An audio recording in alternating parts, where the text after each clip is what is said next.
Tuesday, August 30th, 2022. Ermanni and Edwards with Maz. Woodwardsports Network. Ryan Ermanni, Braylon Edwards. Good afternoon to you, my friend. Good to be back. Good to be back. First thing I noticed, who's that guy in the middle? Look at that. Tom Mazawey, He everybody. made it. What's up, buddy? I finally made it, man. That's what I'm talking about, man. You finally look made it. good right there. Yeah, I'm all right. The Ermanni and Edwards. Little photo bomb action? Mad. 24 hours worth of tweets regarding Maz's Photoshopped picture. Still going. The power of that Drew and Mike situation, and That's I know right. I mentioned this yesterday. Yeah. It is incredible because I'm still getting tweets about it. Are they still talking about the font? My small font? I have not seen much about the small font. I've gotten a lot on the small font. Drew and Mike have been busting this ball since last year. Every time they get it to, I think they tried to get me on the show one time. Maz kind of set it up. Remember that? And it was, I may have time to do it, and I ended up not doing the show, and they bust Maz's ball. Like, look at that.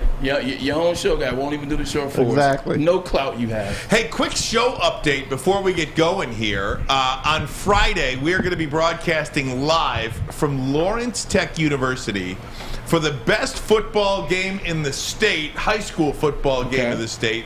You have number 2 De La Salle against number 8 Muskegon. Coach Roan. Coach Dan Roan, we are going to be out there. We're going to have some fun, talk a little high school football, and I'll tell you, it doesn't get much better than those two programs in this state right now, De La Salle and Muskegon. Pretty darn good football we're going to see. My coach, Coach Haiti, rest in peace, was my coach over at Gallagher. Not to mention the countless alumnus at Bishop Gallagher were probably very disappointed in me that I'm supporting a De La Salle guy. Because, we fought for that propeller back in the day. But Coach Ron, an amazing coach, an even better guy. So he has my full support. Really excited about that on Friday. Braylon, you were rubbing elbows. I mean, and take this as a compliment. I will. Braylon Edwards when Braylon Edwards walks into a room, he's usually the most popular guy in the room. Yeah. All right. There are very few circumstances where Braylon Edwards walks in and he's not the most popular guy in the room where everybody just wants to talk to Braylon.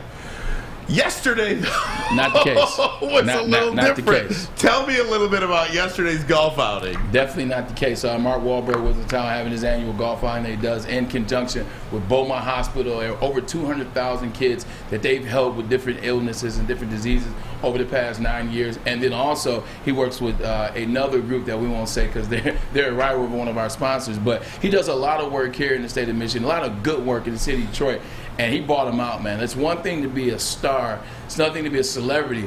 Then there's that A-list. Then there's that iconic status, and that's what he has, man. He flew out. Scottie Pippen was in the building yesterday. My big thing is I like boxers. I was just going there. See, I was going to go there. Boxers. And being here, we do have one of the greatest boxers of all time, and Tommy, the Hitman Hearns. But I've known Tommy growing up. I've known him my whole life. He's like Uncle Tommy. I want to see some other guys. Man, did I get a chance to see him. Sugar Ray Leonard was one of the pictures. You'll see this one right here, Tommy Hearns. And Evander, the real deal, Holyfield, super good guy. Lived actually in the same city as Evander when I was a kid. Lithonia, when I told you about my love outside of Atlanta. Well, outside of Atlanta, that's where there he is, Sugar Ray Leonard. Little color coordination right there, a little light blue action, who I believe to be the second greatest boxer of all time behind none other than Muhammad Ali. But it was just fun, and you saw Mark Wahlberg, and he's just full of energy. He doesn't stop moving. I don't know how he and The Rock do it. They're like, they wake up at 2 in the morning, they work out, they jump on jets, they go to shoots, they do so much like branding and advertising and movies and everything. They are intense and nonstop. So yesterday was a great event until that freaking power outage and the storm that was. What was that about? Oh, man, I was left without power. I know so many others have been left without power, too. Update from DTE as of 2:04 p.m. on Thursday, August 30th, or excuse me, on Tuesday, August 30th, is that 80% of DTE customers will have their power back before the end of the day on Thursday. Right. So that's So what about over today? 48 hours from now. What takes so long? I don't know. I mean, you look at Don't that. you just plug the crap back Seriously, you look at that map, and it is all over the place. I mean, you've got down power lines and all that stuff. So either way. I lost my cable at 10:30 last night, right in the middle of Curb Your Enthusiasm. Well, that's the part about it that sucks, too, is because Hard Knocks is tonight. Yeah. So, and my phone does not work at my house without The internet. Come over. So that's how it was yesterday at DGC. At 10 o'clock? I know that's kind of late. That's kind of late for a date, man. But like once we're in DGC, You can sleep over. We'll have a sleepover. DMC was just starting to perform, and when I say DMC, talking about Daryl of Run DMC, he was DJing, had the set going, and was about to take off. Then you see the storm blow in. You can't see anything in front of you. Everybody runs inside the DGC, and then all of a sudden the windows start shaking, the power started flickering, and after about 4 or 5 minutes of that, everything just shut completely off, and nobody's phone was working. So I was like, oh man, what do you do? So you got a bunch of golfers just drinking in the dark. Can you imagine living in a real state that has real hurricanes and tornadoes? No. What those poor people have to Kansas, go through. Missouri, Honestly, I mean, Oklahoma, that just tornado think, alley, as they call it. that little couple of minutes you just went through in there, people were like, man, It was holy nuts. crap. And being a real freaking hurricane or tornado, man, Yeah. we're lucky here. We are. And Yeah, one- Braylon, you had a scary situation on the roadways Yeah, yesterday. so basically me trying to be, because I left my windows down. Like after the round was over, my car was hot, so I let the windows down and kind of let some air breathe in there, go back into the clubhouse at DGC. Oh, no. So when the tornado hits, all I could think about was my windows are down, but it was too much. I just let it be. I was waiting for that little window. You know when you start to see it subside and you can see a little further? As soon as that happened, I said, cool, I'm going to beat everybody out of here. I don't feel like drinking in the dark. No, thank you. So I go to my car, jump in, and get in, and I'm on Woodward, about to head back home. So you know when you're taking Woodward North and you make that left on the service drive to jump on 696, right as I'm about to make that left, there was an accident on Woodward. This side, Woodward headed south on the west side of Woodward, right by the zoo. Car got clipped, saw the clip tire flip a little bit, and it landed sideways up on the 45-mile-per-hour sign right there as you're making a right coming off the freeway to make a right onto Woodward. And it was nuts. I said, I think I left a little too early, but God is good. I'm here. I tweeted it out. I'm here for a reason. It's time to take advantage. Dang, man. Yeah. It is. I saw your tweet yesterday, and you Appreciate scared you. for You a called minute. me. I Yeah, appreciate that. absolutely. I mean, but my goodness, scary situation. Hopefully, if you are sitting there with power, no power now, but you have your cell phone active and you have the internet, well, hopefully you are going to be entertained today, for lack of a better way to say it. Also coming up today, we are going to have Lomas Brown momentarily, talk a little Lions. Braylon, going to ask your thoughts on the quarterback situation, top of hour number 2, but can we get a Cliff Notes version real quick on Jim Harbaugh's announcement over the weekend that Cade gets game 1 and JJ gets game 2? I just think people need to stop panicking. Yeah, I think this was done for a couple of reasons. You know, and like you said, Clef noted a little bit. But Cade's your Big Ten championship quarterback. Cade's still young. Cade's getting better. I don't believe you got a full chance to assess J.J. McCarthy because of the injury to his shoulder. He missed spring ball, which is a big time period in terms of evaluation. So you missed that period, so you're still trying to evaluate. Not to mention, everybody relax. Everybody calm down. You get 2 games to evaluate these quarterbacks. You get 1 against Colorado State, and then you get 1 against Hawaii. Whoever he thinks is going to be the guy, they'll move forward in the 3rd game. So I just say relax, pump the brakes. I think everybody's making a little bit too much of the situation because none of these guys are making decisions. Have won the Big Ten championship as a coach, so pump the brakes. Without question. Before I move on, I do want to ask you, who's the famous, just thinking about that room you were in yesterday, because boxers too, those are guys that are almost superhero-esque to us. And maybe just the fact that we've been around athletes our whole lives, many of us. Some big-time hockey players there as well. Who would be the most famous person you've ever met? Is there anybody in that room yesterday that starstruck you? No. But because of what my dad allowed me as a kid. That's why I'm curious who that person is for you. Prince. How about Wahlberg? Like Prince. Mark Wahlberg was an amazing individual. I didn't get a chance to talk to him per se. More so I recorded from about 5 feet away. But as soon as his talk with the kids was over on the Jumbotron, he bolted into the next direction, next conversation, next interview. I think Prince for me, man. Like, because I know I've hung out with Jay-Z multiple times. I played spades with Michael Jordan, which that was all striking. But then we start playing spades, and you kind of forget he's Mike. You just become an athlete in the spades competitor, 100%. But I think Prince is probably the one. Prince is the one that, even now, as you mentioned, Prince, rest in peace. people have stories about Prince, like just him having this glow or this aura or being something bigger than life and on the same level of Michael Jackson, if you will. So based on that, it's Prince. Mine would be Howard Cosell, hands down. You met Howard Cosell. Yeah, I waited on him. That's the guy that got you into You this did, business, really? if I'm correct, Yep. right? Howard Cosell was my hero. Yep, that's who I wanted to be.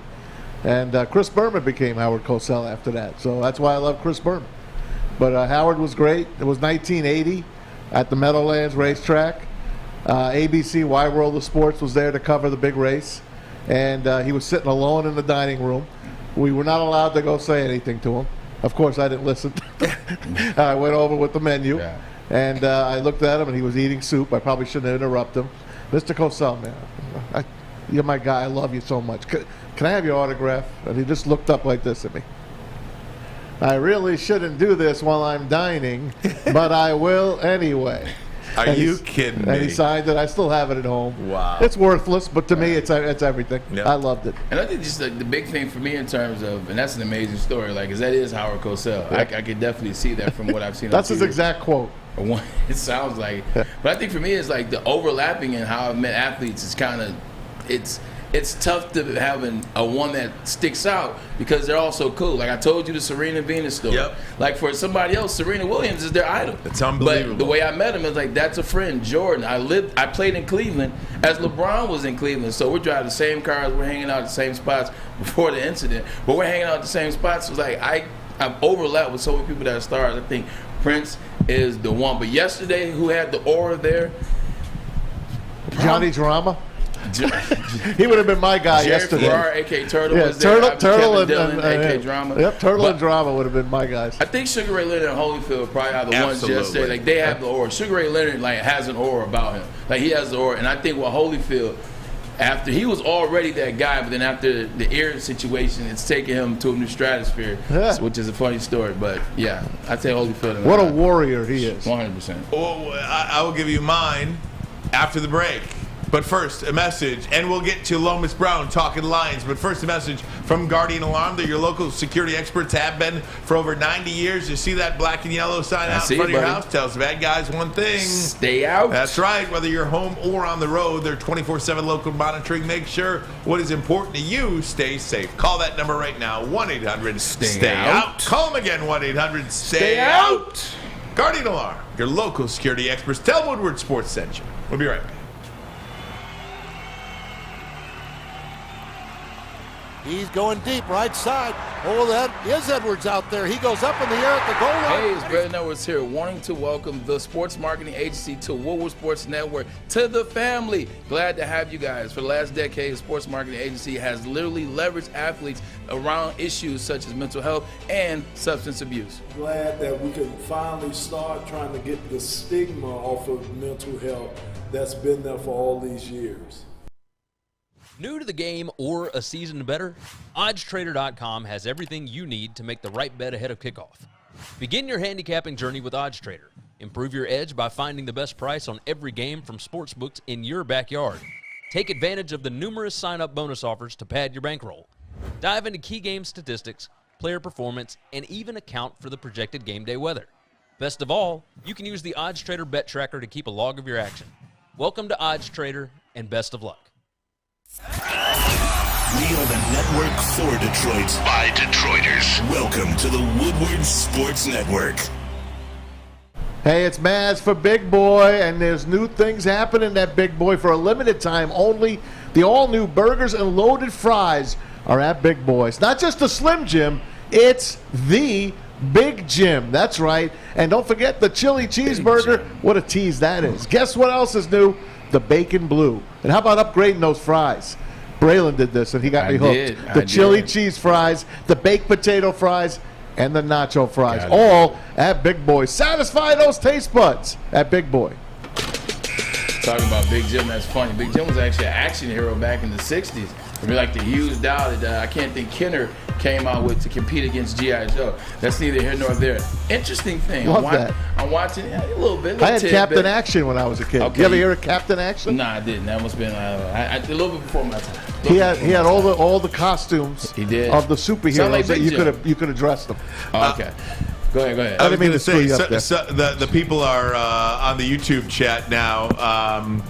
I met, of course I lost it now, but I met Tommy Hearns at Mac and Bewick liquor store. I love that. East side. Shout out to the east side of Detroit. Prague says, I hope to one day meet Ermanni. There you go. My grandma met Muhammad Ali at an airport. Got a signed card and photo with him. Now that's the one. I met Chauncey at DTW. There you go. My dad bought a bunch of Jordans from Latrell Sprewell one time. my. Oh, wow. How about that? Latrell already selling Jordans? Yeah. Where did he get those off the With shelf? that $100 million Hearns deal? was always around town back in the 80s. Yeah. Quickly, before we get to Lomas, most famous person I ever met, Sylvester Stallone. I'm the biggest Rocky fan in the world. This side Me of too. Tom Mazawey and, That's right. and Braylon This side Edwards. of me. But I interviewed him in advance of the sixth Rocky movie, Rocky Balboa, one of the greatest experiences of my life. I asked for Not one the movie. autograph in my life as a credentialed media member. I had to. It was his. He asked me, "How do you want me to make it out?" I said, "Make it out to my good friend Ryan, who I don't even know." And that, Perfect And thing. he looked at me and said, "Oh my God, that you are a fan." That's because awesome. only so many of us would know that is how he signed his first autograph in Rocky II. Yep. Yep. To my good friend Charlie Flynn, who I don't even know. Don't even know. Lomas Brown is a famous person, and he's going to join us right now. We all know him. We all do know Lomas. Yeah, What's Lo. up, Low Brown. Lions, What's radio up? What's analyst, one of the great Lions of all Yeah. time, Super Bowl champ as well, Lomas Brown. How you doing, Lomas? Hey, I'm good, man. I'm just enjoying the day, listening to you guys. Y'all got Rocky references going on, 100. man. I guess it's a great day today, huh? Hey, Lomas, busy. but before we move on, who's the most famous person Lomas Brown has ever met? Oh, man, that's crazy there. I don't know. That's a good question there. It couldn't have been too much to somebody too famous. Huh? Maybe- I can't remember. Maybe it was Dan Miller. Yeah, it might have been the boy. Wow, that's a good Barry question there, Sanders. fellas. I should have been thinking about that. Probably is, Brandon. You're right. It probably is a little fella, Barry. Low B, I see you next week, man. We hanging out with your boy Doug. Yeah, man. we We're hanging going to out break with some Doug. bread. 100%. Good to see you as always. Absolutely. Let's dive into this thing. You ready to get after this? Absolutely. Let's do this. Just quickly, Lomas. Overall, before we get into individual players, you've been around the NFL an awful long time. How difficult is this day to be around? Over 800 players will get cut today. Yeah, it is a tough day, and not just really the day, because you think about it, some of the guys that think that they're making the 53-man roster, then it might be a player that the Lions want to get, and they have to call this player a day or two later and let them know, hey, we're picking somebody else up that we think might be better than you. So it's a tough couple of days coming up for these guys, but today is the toughest day, man, because, hey, like we like to say, the Grim Reaper, man, he's a-coming. I was kicking it with Calvin Johnson, one Lions legend yesterday. Now I'm talking to another Lions legend, Low Brown. Low, let's stick with the cuts right now. Is there anybody that the Detroit Lions have let go so far that you're like, ooh, I don't think I saw that one coming? Not really. I mean, I thought that with Devin Funchess, I just thought with the first game that he had, and of course injuries, man, they play a lot into this, when you're getting the opportunity now, Braylon, with just 3 preseason games where we had 4 back in the day. So you got to show what you have, and if injuries come up, man, that's an unfortunate part of the game. I kind of think that's what kind of derailed Devin a little bit, but I think they pretty much knew their guys. It might have been something. We knew the quarterback position. That was something unanswered, so I'm not really shocked there. So, it's a lot of things, a lot of questions they still have to answer over there at Allen Park. Quick question so far. Have you been watching Hard Knocks and keeping up on that?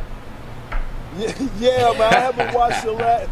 I'm ready to see what's going to happen tonight, man. I still think the first episode was the best episode, you know what I'm saying? But, again, the coaches, man, those are the guys that I really kind of latched on to and kind of gravitated towards, man, because those guys are characters, man. But that's them. Yeah. It's not nothing made up for HBO.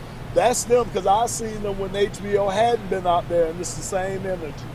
Yeah, we said the same thing. We were trying to watch for Aiden Hutchinson and maybe Malcolm Rodriguez, but Deuce Staley has stolen the show. We talk about it, man.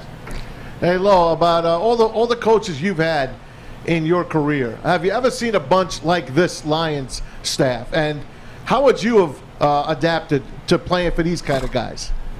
Man, it would have been great playing for. Think about it. And Braylon know this, man. If you could come off the field after a bad series or a bad play, and you could sit there and you could talk to somebody that's been in those shoes before, that's been out there on the NFL field, that's made some failures, you know what I'm saying, that's had some highlights, but guys that understand what you're going through at that moment, and you're able to communicate with him, per se, a guy that never played the game, it's a huge difference. So I know it has to be a kind of a sense of comfort with those guys, with Hank Fraley, Randall L., Mark Brunell, just on and on, Calvin Shepard, all the guys that he has over there. And then, of course, you could go to the head man himself. Yeah. And, and he's played the position. So it's just a good thing to have, I think. And this been the best staff since I've been here since '85. This is hands down the best staff that Detroit has had. I agree with you. It's funny. I actually played with Hank Fraley in Cleveland. He was a center when I was there in 08, 09, and then I actually played with Mark Brunell when I was with the Jets in 2010. But you're absolutely right. Guys that haven't played the position, and it's not their fault, and I'm not saying they can't coach, right. But sometimes all they do, tell me what I'm doing. They coach off the sheet of paper. They tell you, see this route, you see this dot, you run it like this. Meanwhile, when you got a guy that's played left tackle, he can see, hey, you know what? There is gray area. I see Lom. I see what you see out there, but you got to do it this way. Now in your head, you like, you know what? That guy gets it. I get it too. Now I'm going to go out there and get the job done 100%. Absolutely. Hey, Absolutely. Lomas, stick with the coaches for a minute. How much better can these coaches make a player? Because I look, too, and I'm like, this is the best coaching staff I've ever seen in my life. I'd want to play for these guys. As a player, how much better can a coach make you? I mean, they can make or break you. We've seen that with the last era that was here. I mean, the Matt Patricia era. So they can make or break you. And I just think with this coaching staff and Ben Johnson, like Braylon said, he hadn't necessarily played the game at this level, but he has a young mind, and he could run some of that by guys that played the game. So he'll have a realistic look or some realistic reality when he comes to making plays. Because some guys, like Braylon was saying, man, it's easy to draw it up on paper, man. It looks good on that whiteboard. It looks good on, when you're looking at it up there when you sit in that meeting room. But, man, this actually going out there, going against an all-pro, and this happening, I mean, you have to make that work. So you have to have some reality into it, too. And I think that helps Ben Johnson. I know that has to help him. Hey, Lomas, I want to ask you, obviously, being one of the great offensive linemen in franchise history as well, this group in particular, NFC history. How important is it that these guys actually live up to where they've been picked, how much money they've made, and the like? Hey, the pressure's all on the big fellas this year. And they know it. They want it. They're accepting it. They're embracing it. They're doing everything that they have to do with it. They just got to go out there and put it on the field. But I'm telling you, everybody thinks it's on Jared. No, to a certain extent it is, because he is the quarterback of this team. But I'm telling you, where everything gonna lie at is with that offensive line. And if those guys can stay healthy, they could be one of the best O-lines in this league. And you can do so much behind a real good offensive line. It just makes every position looks good when your quarterback got time, when your running back got a hole, when the receivers could go deep because they got time to go deep. It makes everything go. So I'm telling you, everything's going to rely on those five fellas up front. And I got the utmost confidence that they're going to get it done this year. Hey, Lomas, 100%, I agree with you. It's not all on Jared Goff like everybody makes it out to be. We know what's going to happen on the defensive side. They're going to have some struggles, linebacker position, secondary. So we won't need to talk about that. Let's stick on the offensive side. With the offensive line, as good as they're supposed to be, Taylor Decker, Frank Ragnow's back. Penei Sewell's going to capitalize on the year that he started last year. Do you any worries of the guy running the ball in the backfield and DeAndre Swift? You see Deuce Staley getting after him a lot this year, and as a guy that's played the game, just like you, 3 years in, I shouldn't have to have the running backs coach tell me, hit that hole. Is there any concern with DeAndre Swift this season? Hey, that's a great question. That's a great question there. Hey, look, Braylon, what I think is that Deuce kind of came out even before the training camp said, and he stated that DeAndre is going to have to work through some of those injuries. He's going to have to play through some of those injuries that kept him out last year. So Deuce has put the pressure on him. He knows the pressure's on him, and he seemed like he has accepted it. You know, I like to see, I seen the like you saying, the hard knocks, the hard coaching that Deuce gave him. Even though he scored that touchdown, Deuce was like, look, you should have took that up in there. So I understand. I like that he's able to be coached hard. But like Deuce said, man, some of those injuries that kept you out last year, they can't keep you out this year. You got to be there. You know, your availability, man, that's one of your best and one of your ultimate abilities is to be there. So he's going to have to be there. And I think he's ready. Man. He's just going to have to play through some of those injuries. Lomas, I'm going to give you 3 names that were already released that I had questions about, and I just want to get your opinion on them. Tom Kennedy was sent packing. Jared Davis, the former #1 pick, was released. And A.J. Parker today also sent away. Those 3 guys, are you surprised about any of those 3 guys? Tom Kennedy, I am. I really am. And now that kind of explains why he didn't get a lot of targets to me. Because I just kept wondering, man, you got the #1 receiver in preseason. I know in yardage, I don't know about catches, but he was the #1 guy, and he got hardly any targets in that game. I think they might have targeted him maybe 3, maybe 4 times at the most. But if you got a guy like that that's been a weapon for you throughout the preseason, I was wondering why he wasn't seeing a lot more touches. So that kind of explains it. I didn't know he was that much on the bubble. I thought he had made a lot of strides this year. But again, man, that just lets you know when you get your opportunity, you got to take advantage of it. And I know AJ was hurt too a lot this year. And Jared kind of came up to me after the game in the tunnel, you know, and you could kind of tell he just kind of knew, you know. That's tough, man. That's a tough time, man. But Tom Kennedy, when he was playing at the end of that game, I was like, uh-oh. And then they throw that ball to him. David Blau really threw a great pass to him, and it was a tough catch, but he dropped it. Usually he catches those, and I said right then and there, I think he's done. And I'm not sure if it's practice squad, or do you think another team picks him up?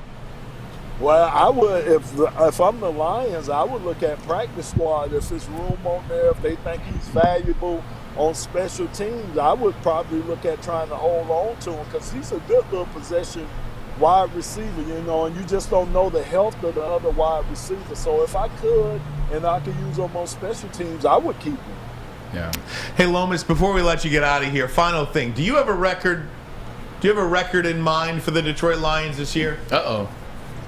Man, I know. You can't say 17-0. You can't say 17-0. Oh, no, man. Hey, you better not. I'm going to tell you to put it down. I'm going to tell you whatever you're supposed to put it down. You're right, man. You need to tell me to put it down. Put it down. Hey, look, the only team, man, you know I'm from Miami. I'm a Dolphin fan, so that's my #1 all-time team. So nobody will never top the Dolphins in my mind. You know what I'm saying? They pop that cork every year.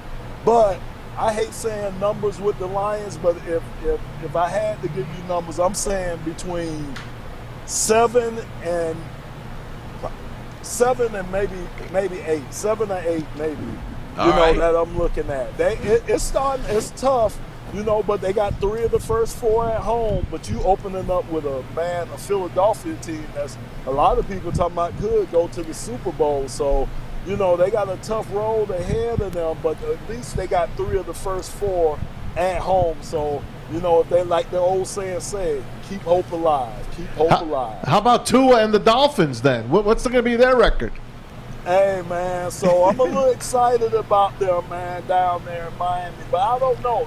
They don't really have the run game that I think they need. And there's still some question marks about that O-line.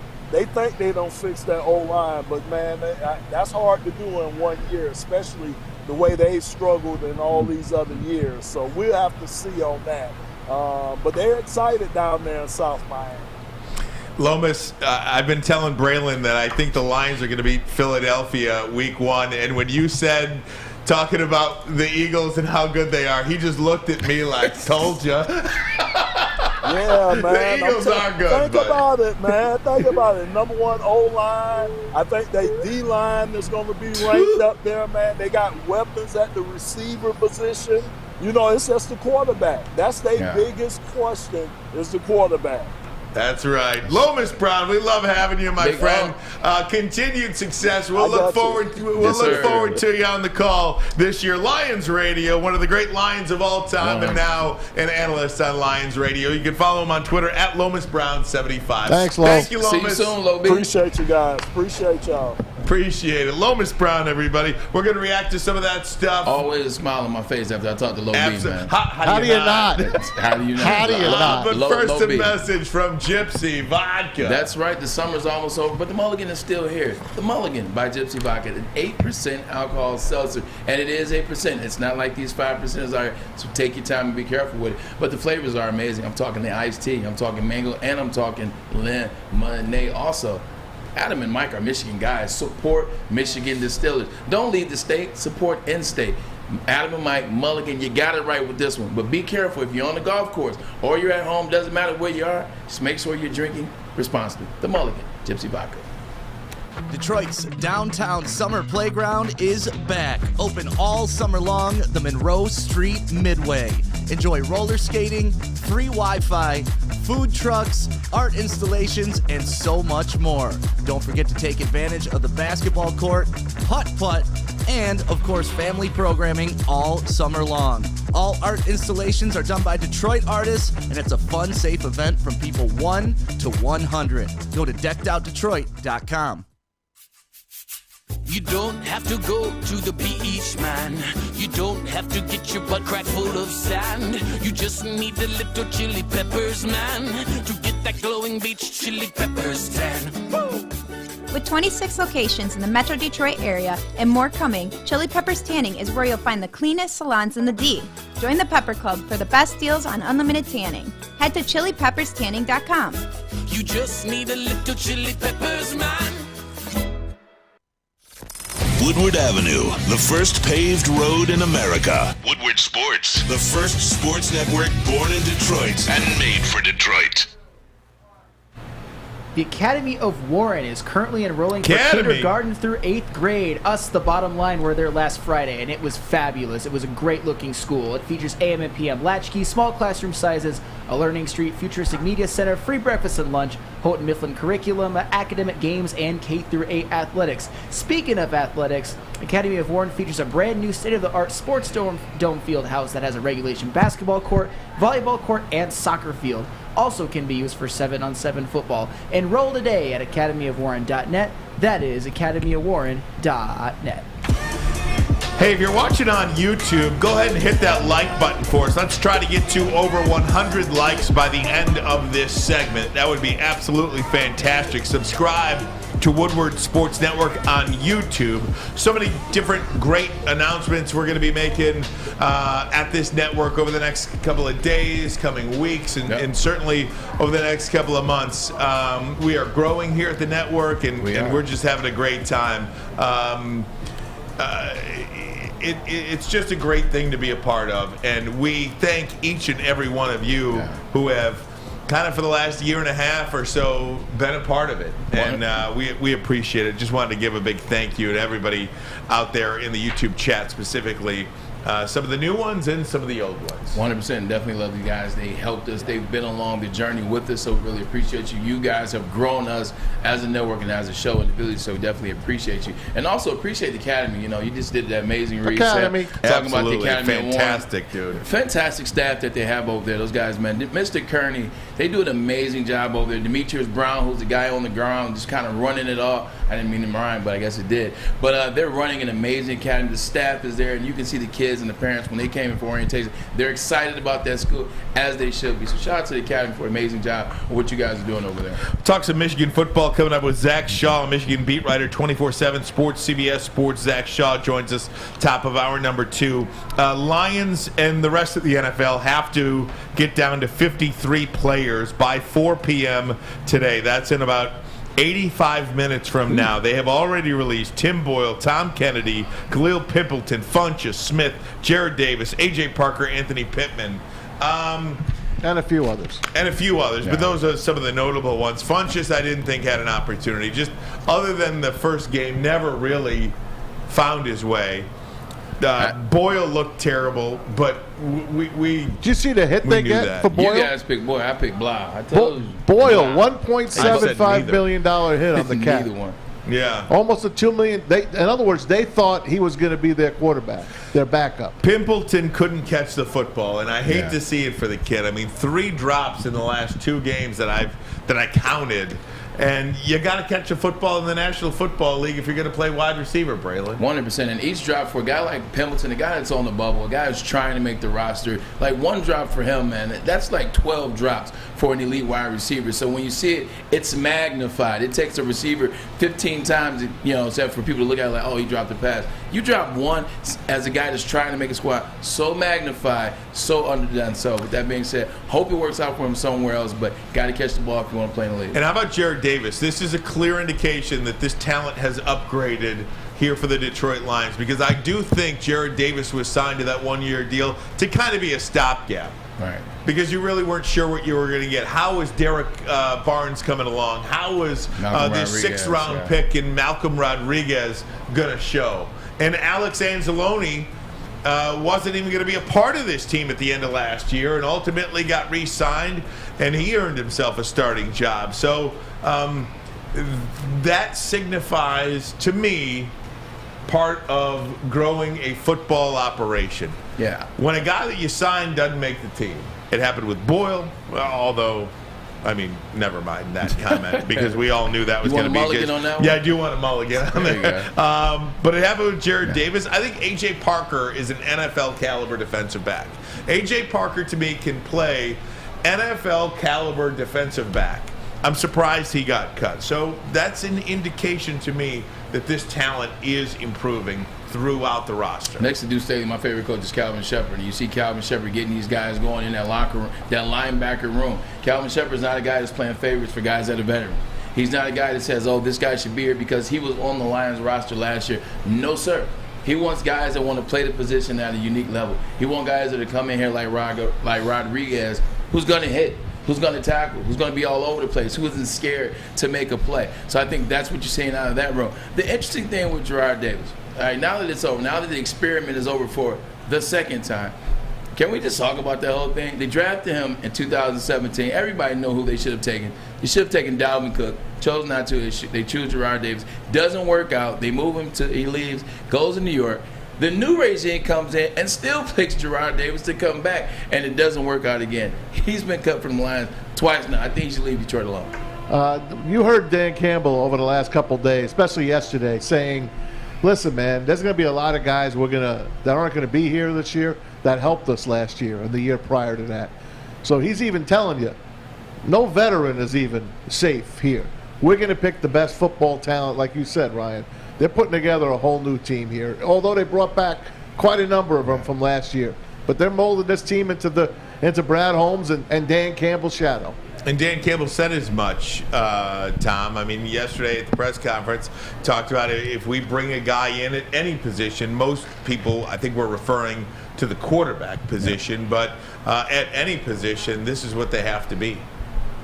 Honestly, I would say everything's available. We're looking anywhere we feel like we can upgrade. Since we're 2 on the claim list, we're looking. You know, Brad, we were just discussing it up there. It's, I mean, we're looking anywhere. I mean, we're looking at halfback, we're looking at tight end, we're looking at O-line, we're looking at D-line, where anything is available. And if we feel like it truly will upgrade us and it's somebody that we feel like would fit our culture and what we're about, then we're open to anything. The good thing I like about this is they brought a lot of guys back that we were not certain about. A lot of guys from that 3-13-1 team, and we were all looking like, man, why would they bring all these guys back from the 3-13-1 season? You guys didn't win. Your defense struggled. But now you're watching, they brought guys back, but they didn't promise guys anything. They brought guys back because those guys were there last year, learned the system, and you want to vet them, you want to challenge them, and they're cutting guys that they brought back. So at least that says that he's loyal to the mission that is not the same old Lions, not making the same old mistakes, not being the same team in the past. So he's cutting down the roster. He's trimming the fat. That's a good thing. If he can get rid of his boy, who he told to come out of retirement to be the offensive coordinator, Anthony Lynn, nobody's safe with Dan Campbell. Absolutely Jerry right. Jacobs starting on PUP. There you go. That was important. I think they were going to see if they could get him to start on PUP so you can keep an additional player. Because, you don't have to use a roster spot. You can't just put guys on PUP that aren't hurt. To save a roster spot. So I think that might have been a tweener injury there. Like, can we or can we not get him to PUP? So that is pretty darn good. I wanted to tell you guys I have made my game-by-game predictions. Over the next 3 days, we're going to take my game-by-game predictions, Braylon's, and Maz's. We're going to have those for you Tuesday, Wednesday, Thursday this week. We will also have NFC North standings this week. We will do mine next. Ermanni and Edwards with Maz, Woodward Sports Network. Hi, my diamonds. It's Crystal with an X. You want to get hot and perfect like me? Here's my super easy routine. Drink at least a gallon of water before you wake up. Attach a weight to everything in your house. Hello? Sell your car and just sprint everywhere. Scream when you exhale. Don't follow Crystal with an X. Do your own thing at Planet Fitness with tons of equipment and free fitness training in our clean and spacious clubs. Join now for just $10 a month and cancel anytime. 3 NBA championships. Detroit fans were there. 11 Stanley Cups. Detroit fans were there. 4 World Series wins. Detroit fans were there. And that one Lions playoff win in 1991. Yeah, Detroit fans were there. Woodward Sports, where the fans are. Hey, gang, welcome back on a Tuesday afternoon, city of Detroit. Yes, Ryan Ermanni, Braylon Edwards, Tom Mazawey. We're going to have some fun, gang, okay? Let's do it, man. We are going to do my game-by-game predictions. Okay, we got a nice graphic made. We tweeted it out. Some of those reactions on social media were fantastic, too. One of the guys says, I once did a podcast drunk, too. That is just not how I feel about it. You are completely sober. I am completely sober. That's so here you go. Hell, before I do NFC North standings, let me do my game-by-game predictions. Here we go. We open up. I think this Look at that. is a great job, I Fletch. think the Lions are going to start 4-1. That is where a lot of people will look at me like I'm crazy, but I think they're going to surprise some people and beat the Philadelphia Eagles. They're going to beat the Eagles on opening day, and then they're going to get to the Washington Commanders, Washington football team, the second week, win that game. No Chase Young in that game. And again, with Philadelphia, it's my opinion. Philadelphia is a Super Bowl contender. I believe that. But what did Lomas Brown say? He said their quarterback. They have one question mark at the quarterback position. Well, I got news for you. The most important position in sports is the quarterback position. You can be good everywhere else. If you don't got a quarterback, there's no guarantee. So I think it's going to take some time for Jalen Hurts to acclimate to his new weapons. They just got a cornerback today, Philadelphia did, but maybe it'll take him some time to adjust. So win against Philly, win against Washington, go to Minnesota and lose. Then I've got back-to-back wins again. Home against Seattle, at New England. New England's a disaster. Might win 5-6 games this year. That coaching staff is as bad as they've ever been under Bill Belichick. Period, end of story. They're a 7-point favorite, by the way. That's fine. All right. Against the Lions? Yeah. Well, take the Lions all day. Okay. Absolutely. Then you've got the bye week, and then I've got back-to-back losses. So I don't have the Lions losing more than 2 games in a row. Can we see that? Can the people see that for me, Fletch? I don't have them losing more than 2 games in a row at any point in the season. They go at Dallas, lose, versus Miami, lose, and then 3 straight wins. Green Bay at home, at Chicago, at New York. Going to get walloped on Thanksgiving against Buffalo. Then you beat Jacksonville, lose again to Minnesota. 2 losses to Minnesota I have. I think the Jets might surprise some people this year. I can't go 6-0 against the quote-unquote 6 easiest teams on the Lions schedule. I got to give them a loss somewhere. I'm going to do it at New York in the Jets. Why don't you make them lose at New England instead? Because I don't believe in the New England coaching staff. Thank you. But they're not playing. They are playing. At Carolina, win. Chicago win, then they lose. With the division on the line, they lose at Green Bay. It's classic. And where does 10-7 put them?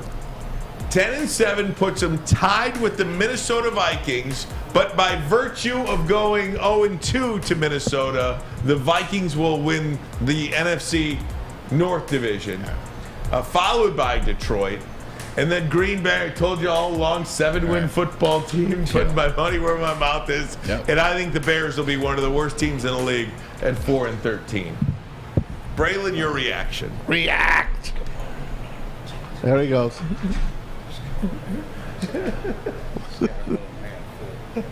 Phil, I got to check. Let me take your heart. I got to check your temperature, man. Is he all right? Because you're tripping.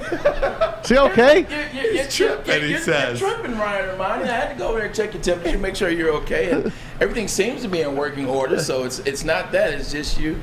I just disagree with you. That's all. You put those back up there for me, because I'm doing mine tomorrow, so I'll run through my whole process tomorrow. I'm going to just kind of look at these right now. I think the biggest thing with the Detroit Lions for me is the defensive side of the ball. And I like a lot of these teams, so, you said Philly. Philly's going to be a tough one for them. Like, it's going to be a really tough game. I know that Philly comes here, but you're talking about a powerful offense. And Lomas Brown talked about Jalen Hurts is the guy that you're worrying about, the quarterback position. Well, Jalen Hurts is going to get better. He's gotten better from his first year to his second year. Last year, over 4,000 yards of offense, only 9 interceptions, and he's only going to get better this year. Adding A.J. Brown, who is a guy a lot of people forget about. The defensive line for Philly, Brandon Graham, Fletcher Cox. I mean, you just drafted Jordan Davis, N'Kobe Dean. Darius Slade was first-team All-Pro last year at the defensive back position. So that's just a no way they win that game. You look at Washington, nobody trusts Carson Wentz, but, I mean, Carson Wentz is playing with Anthony Gibson. He's still playing with a good running back in Anthony Gibson. Terry McLaurin that just got paid. Jahan Dotson that you just picked up from Penn State in the first round. It's going to be a tough one. I don't even need to mention 3. 4, I like that. 5 is interesting. We'll get back to that later. Dallas is Dallas. I mean, Miami, Lomas Brown talked about it. Tua Tagovailoa. He said they don't have a running game. I beg to differ. Raheem Mostert, they have a running game now. Chase Edmonds. Said Chase Edmonds. They brought Mikey McDonald in. This is what he did last year for the 49ers, the running game / passing game. You also bring in Tyreek Hill. Let's not forget about that Jalen Waddle, who had 1,100 yards last year as a rookie wide receiver. Now he has a guy. There's a forgotten entity with the Dolphins as well. He's a Penn State guy by the name of Mike Gesicki. I haven't seen him drop a pass since he's been in college. Hasn't dropped anything in the NFL. He's Mr. One-Hand Catch.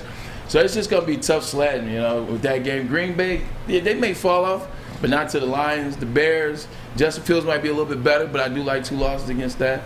The problem with this is the offenses that you got them losing to are that's the issue. The Lions defense doesn't balance out those offenses that they're going to play, because you just talked about the Jets think they're going to be better than they are. They got a high-powered offense if they can put it together. So, by my count, Maz, I don't know if you have an initial reaction or what. I do. What's your initial reaction? I think you're a little too high. Okay.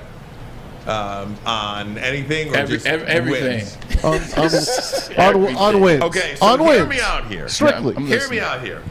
I think in the Lions' 9 toughest games, Philadelphia, at New England, at Dallas, Green Bay twice, Minnesota twice, Buffalo, and Miami. Yeah.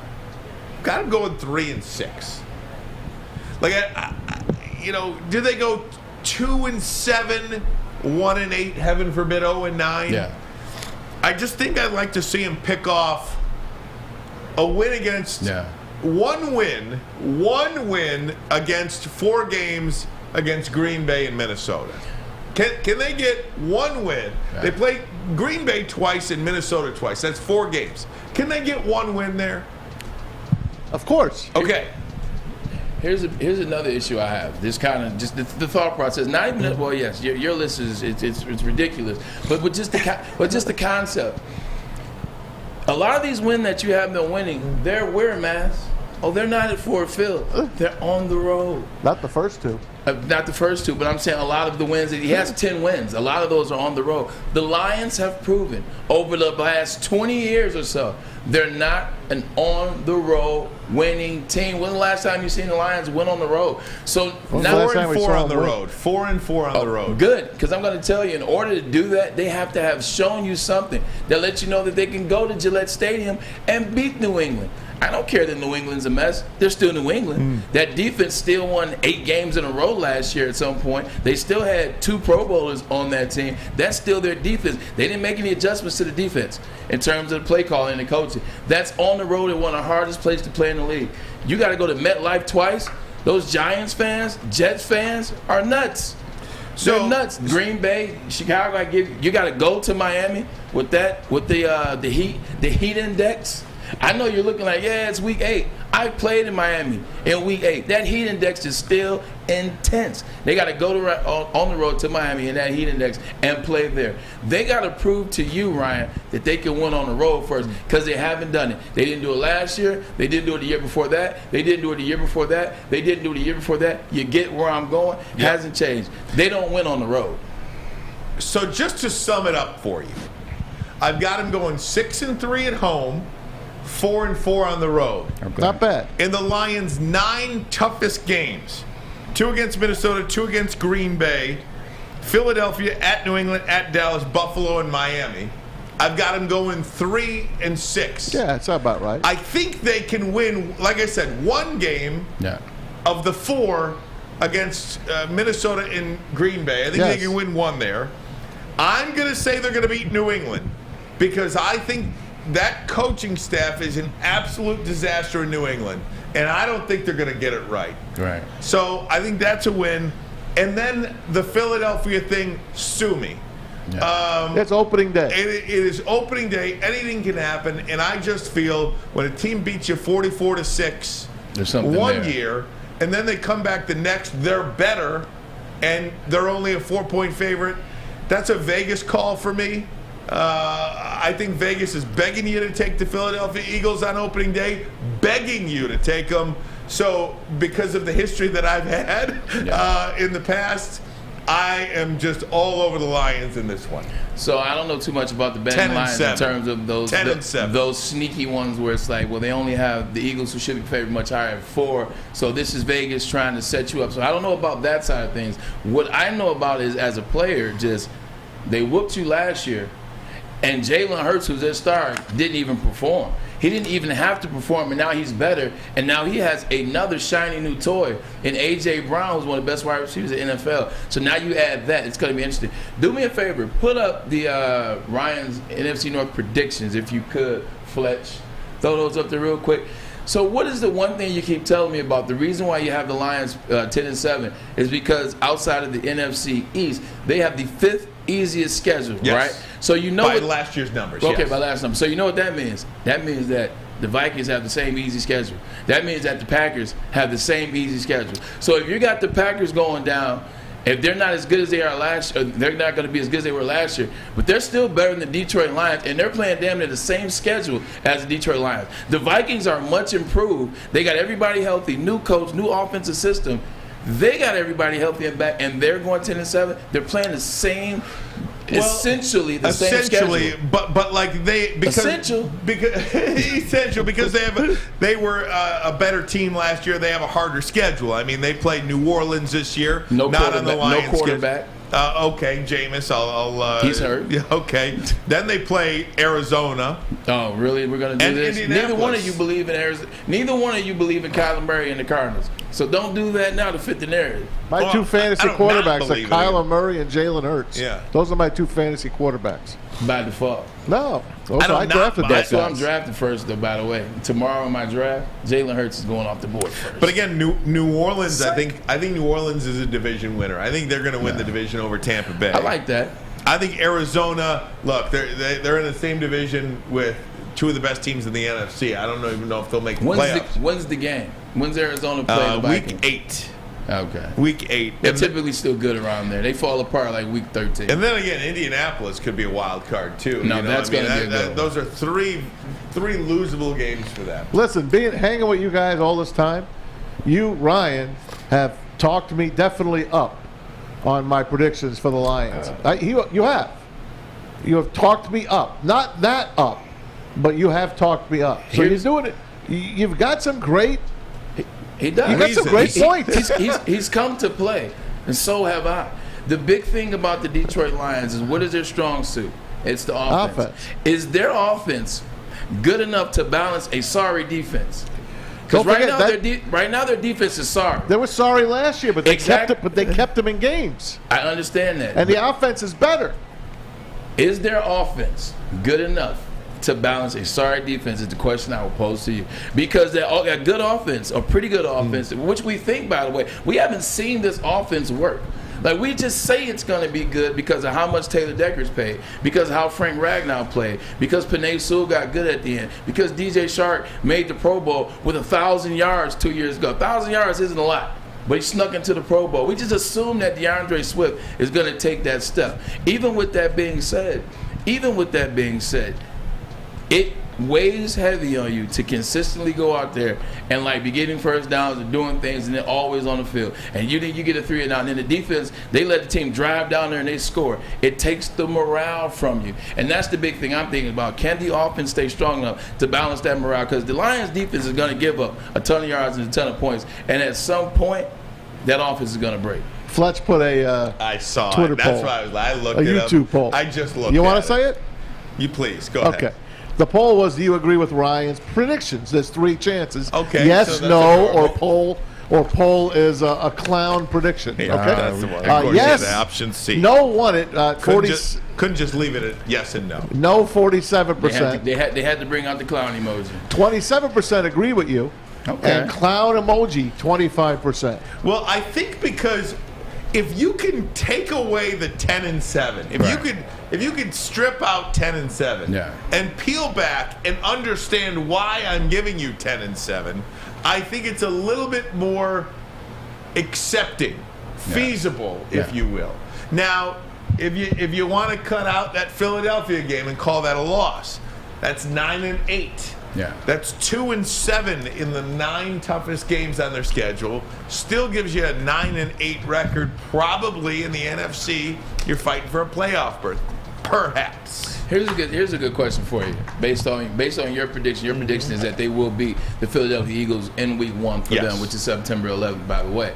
What if the Eagles not just win, when they win, but what if they don't just win? What if they beat the doors off the Detroit Lions, much like they did when they played them last year in whatever week it was, week 12, week 13? Does that change your thought process? It's a great question. Does that change your thought process? It's absolutely great. Not a good question. It's a great question. That. Because I think that first game, the old Don Canham, don't let a one-day story be a 2-day story. Don't let one game beat you twice. Yeah. I think if the Lions lose to Philadelphia, they're a 6 or 7 win team. Yeah. I think if they beat Philadelphia, they're a 9 or a 10 win team. Okay, I can get behind that. Mm-hmm. I still disagree with you, but I can get behind the logic of that because to what you said, everybody's focusing on the 10-7. I'm not. I see what you're saying. I'm focused on the actual game by game and your knowledge on why they're going to do that. So I get that, but that's why I have to ask that question because I agree. If they go out there and lose like that, that morale is tough. Not only morale, but you're seeing something different. Yeah, very true. Than what you think. You see that you stink. Yeah.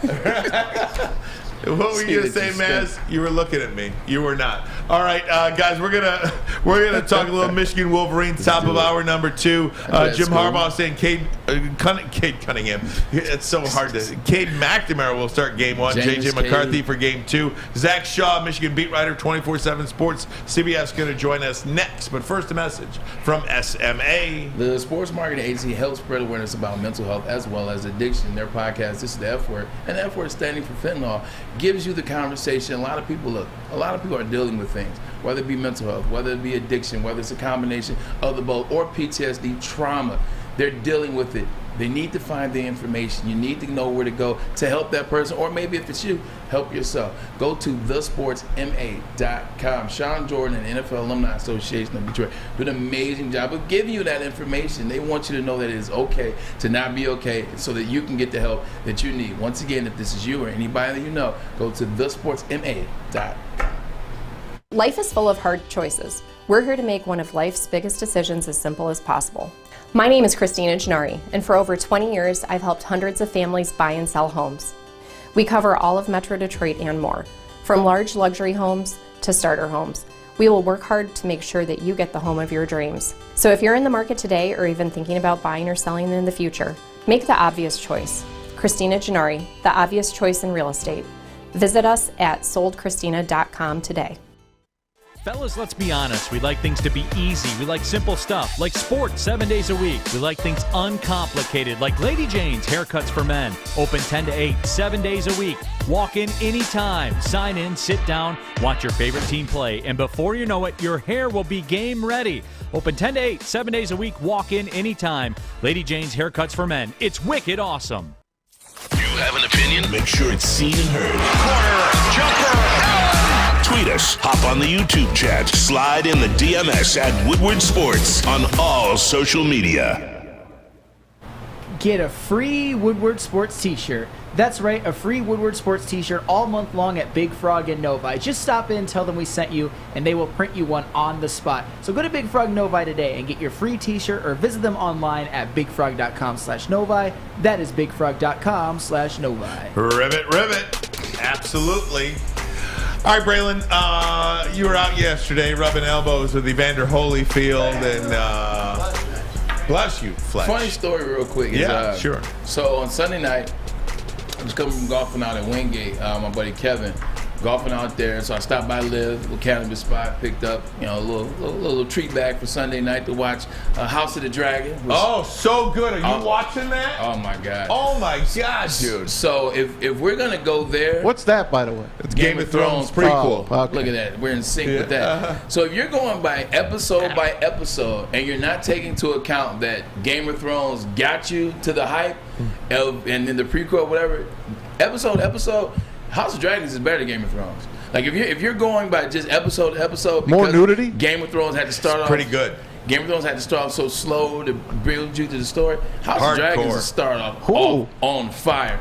So anyway, by watching that, I stopped by, I pick up some Mike Tyson edibles, right? And I go in there, pick out one, and as I'm about to eat it, I'm trying to figure out what's the shape of the edible. I got the lights. I'm like, what the heck is this? Is it the earlobe? And, yes. So when kidding? I turned the light on and took a picture of it, it's a bitten ear. Obviously, he bit Evander Holyfield's ear. So you see where I'm going with this. So Sunday night, I'm holding an ear in my hand, laughing that this is the edibles.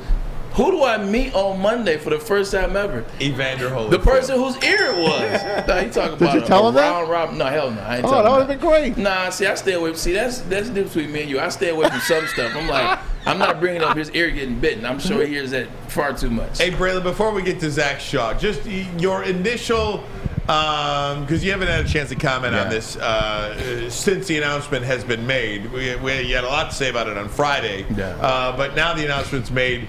Cade goes week 1, JJ week 2. What say you?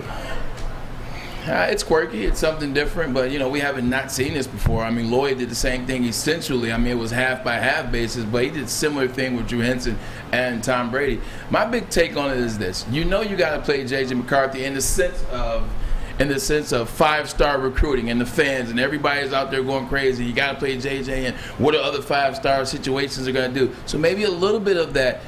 Maybe a little bit of this is that, listening to the fan base. thinking about future 5 stars, because this will be the third one that's gotten away if the situation doesn't present itself. But with that also, people got to take a step back and realize, listen, J.J. McCarthy got injured before spring ball, didn't play spring ball. Michigan has not had a chance to assess J.J. McCarthy as the same that they've had a chance to assess Cade McNamara this season moving forward. They already know what they're getting out of Cade. You bring him into the training camp. Now you want to see if J.J. wins the battle. Everybody wants J.J. to win, including the coaches. You know why? Because it'll make it easier. It will make it so much easier. But the problem is, I don't think he's ready yet. I don't think he won the battle. And so now that's why he's extending the competition, because 1, they don't play anybody. 2, it hushes people up. And 3, it actually gives you a fuller evaluation of J.J. McCarthy because he didn't play in the spring. So now you give him a chance to fully be evaluated. So at the end of the day, relax. I've never won a Big Ten championship as a head coach, and most people that are having this conversation haven't. But there is one man that has, and it's Jim Harbaugh. So in this situation, I'm going to digress like I usually do not do when it comes to matters of Michigan and Jim Harbaugh. I'm going to give him this one. I'm going to shut my mouth, and I'm going to see how it plays out going into week 3 of the season. All right, let's bring him in. Zach Shaw covers Michigan for 24/7 Sports, CBS Sports. You can find him on Twitter at _Zach Shaw. Zach, thanks so much for the time. How you doing, bud? I'm good. I gotta find out where I can get these ear edibles, man. That's pretty dope. I think you got them from Live. I did. Not Live Golf Tournament. The Live marijuana facility. No, I got paid for his Live Golf Tournament. Yeah, it was Live. I was right there on the Pier Road, right next to Mickey D's. Hey, Zach, what was the reaction? Of course. What was the reaction in the really room good, yesterday with Jim Harbaugh? I mean, look, he is such a quirky guy, right? I mean, the way he explains things. But what was the reaction from the media in there as he's talking about this being biblical and everything like that? I mean, you knew he was going to say something that no one has ever said. He was going to make a decision no one has ever made before. I mean, I almost think he takes pride in how original or weird he can be and how much he can kind of like mess with the reporters' heads and be like, oh yeah, it's not an NFL model. It's never been done before. It's from the Bible. And it's like, of course he was going to say something like that. It seems like every Monday during the fall, he's got something where he'll just throw it out there and it's an interesting quote or opinion or take on it. So yeah, as far as the actual decision, I think reporters are kind of like Braylon. Like it's definitely weird. Like your first thought is, well, that's, you start thinking about all the negatives, but then you're like, well, ultimately, like the floor here is not that low. I mean, this is a situation where I don't think they have a ton to lose, and it's really just extending the competition to a point where JJ feels like he had a fair shot. I think if Cade ends up being better than JJ right now, I think he can swallow his pride. I think he can either wait another year or figure it out or be a really valuable backup this year. But if he wasn't able to really get in pads and really get throwing until 3 weeks ago, and he didn't get spring ball, I think he'd be really annoyed if he didn't feel like he got a fair shot at the starting job. So I think this is, a little bit of the coaches wanting to see more, but it also gives JJ, I mean, at this point, he'll play Hawaii. Hawaii's nobody. They gave up 63 points for Vanderbilt. But at the same time, he'll say, okay, I had 6 weeks to win this starting job. If I haven't won it after 6 weeks and getting a free start as a part of it, then I think I just got to, suck it up and try to be better every other opportunity that I get. So I think people have kind of come around. I don't know about the fans, but the reporters, they kind of came around to it. It is weird. It is different. It's like a classic Harbaugh, like, I'm going to make a decision, but my decision is not actually a decision. But at the same time, I think people have kind of see where he's coming from and see kind of his side of the rationale here. Zach, has anybody ever told you look like Greg McElroy a little bit? ESPN analyst / national championship quarterback from Alabama. I played with him with the Jets. I just saw him. If I'm off a little bit, my apologies. My apologies on that. But Greg McElroy's a good-looking guy. Hey, man, I mean, if you say so, I take your word for it. I take your word for it. But I think you're right about him at the podium. The explanation kind of ruined it. I think the explanation behind the decision now looks even more quirkier than usual, and I think a lot of people couldn't digest the explanation, which made them hate the decision that he made. But here's a question for you, Zach. If, let's say, JJ loses the job, let's say he doesn't win, he K's the guy after week 3, K's the guy going past Iowa in week 7. Does J.J. McCarthy take a real look at transferring either after the Iowa game or after the season? Because at the end of the day, he's going to have to back up K one more year after this if he stays, and he's guy that wants to play. Yeah, it'll be a really interesting dynamic. I think you'd have to take a look at his options. Now, with Cade already has a degree. So in theory, and this is his 4th season on Michigan's campus, in theory, Michigan could give him the firm handshake and say, hey, kind of like what they did with Wilton Spate when they switched to Shea Patterson. Spate technically had another year, but they said, hey, I think we're ready to move. Went to UCLA. So, yeah, exactly. So it's possible that Cade is gone after this season, even though he technically has more eligibility. But at the same time, with JJ, I think you'd have to weigh all the factors. Now, one thing I will say, knowing JJ, I remember I covered his commitment 3 years ago. Yep. I don't think he had his driver's license yet. But, this is someone who understands that he doesn't need to be the starter right away at Michigan. He doesn't need the 4 years. He doesn't even need the 3 years. If he can be a really good starter in 1 year, I mean, look at Ohio State. When was the last time they had a starting quarterback for 3 years? Haskins came in, JT Barrett. Immediate success, first round.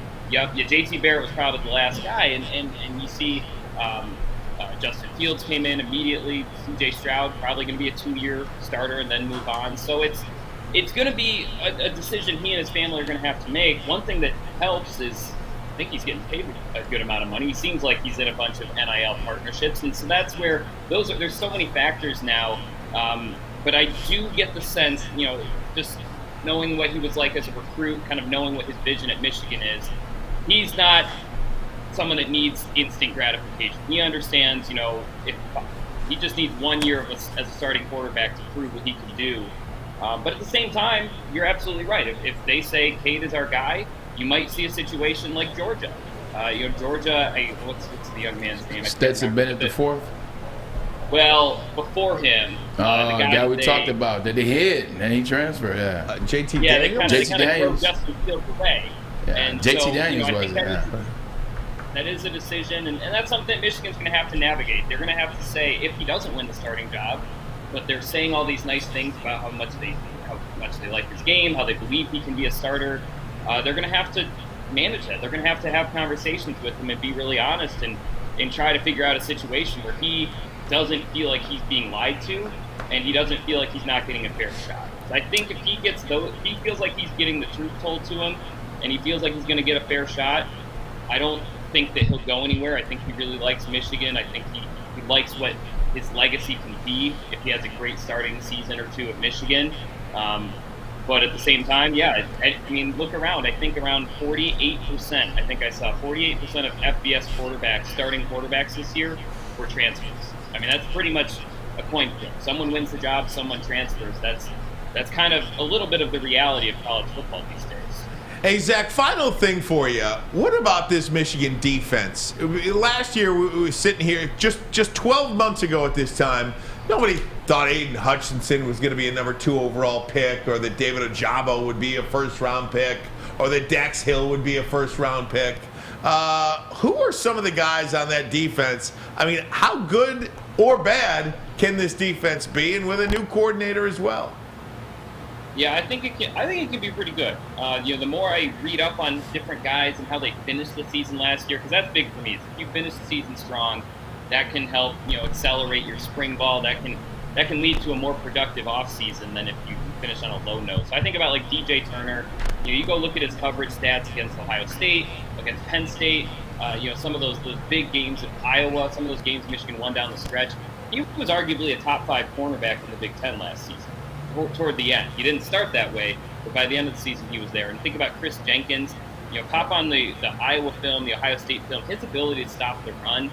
He actually led Pro Football Focus Power 5 defensive tackles in stop rate in terms of stopping the run. And so those are two guys who I think could really blossom. I think Mazi Smith, I'm sure, has been discussed a lot on this show because his testing numbers, I mean, if those things are even close to true, he's in for a Mo Hurst type season because it's just a phenomenal athlete that a lot of teams are going to struggle to block. And so I think defensive tackle and I feel like cornerback are two spots where I feel pretty confident right now. Now, they need guys to step up, have those Aiden Hutchinson-like leaps or those David Ajabo type leaps, and that's where, Rod Moore, the way he came on as a true freshman last year, R.J. Moten, the athleticism he has, Junior Colson, they need, you need your best players to be your best players. So they have some high potential guys on defense. I don't know if they're at the edge position just yet. There's a couple intriguing names there, but they need some guys to step up and show it in games because they look good in practice from everything I've been able to hear from either the coaches or some people behind the scenes. But you also have to show up on Main Street and do it in games against top opponents. And so still waiting to see. That's the beauty of college football. But I do feel like the narrative is that they feel like the defense can be a little bit better all around. All 11 guys can be collectively better, even if they don't have the stars. I'm starting to believe that because I think that they have experienced guys with starting experience at every position. It's just a matter of putting the pieces together and finding out who's really going to deliver this season beyond what maybe they were expected to do. Love it. Zach Shaw, Michigan beat writer, 24/7 Sports, CBS. You can follow him on Twitter @_Zach Shaw. Zach, thanks so much for doing this, man. Hope to talk to you again down the road. Zach. Thank you. Absolutely. Thanks for having me on, guys. Thank you. Great stuff there from Zach. Stuff, Braylon, I want to take a break, come right back, and talk more about this Michigan situation. And again, go back to the quarterbacks here, and I'm going to ask you the question, why are Michigan fans obsessing? And we are obsessing about this decision. It is the most passionate topic when it relates to Michigan football I am. It's mainly over JJ. Perhaps. We'll talk about it next. But first, a message from the Folding Warehouse. I bet you JJ McCarthy would love the Folding Warehouse. Football and bowling together. Two great sports, one great game. Chris Hutt, the inventor, he will be there to show you the way how to play it. Two ways to play, $12 unlimited open play or a private lane reservation for about 10 or 12 of your closest friends or buddies and family. Bring them on over, run you $120, but you get it for 2 hours all on your own. So split it up, less than $10 per person. How about that bar? Any drink you want, they got multiple full bars, and of course, over 100 beers to offer. The $2 mystery beer machine is there for your liking as well. Bring your own food in or have it delivered. Just get there and get your fold on. Check them out at foldingwarehouse.com. It's a great day to get some Centron in your life. Okay. There it is. Centron, here we go. Gotta grab the cranberry. Oh wait, it's 2 for $4. Gotta double up with the classic as well. Centron World, baby. Centron, available at select Krogers, and if you want to know how, go to @CentronWorld.com. You get dope like me. You know what? Why wait?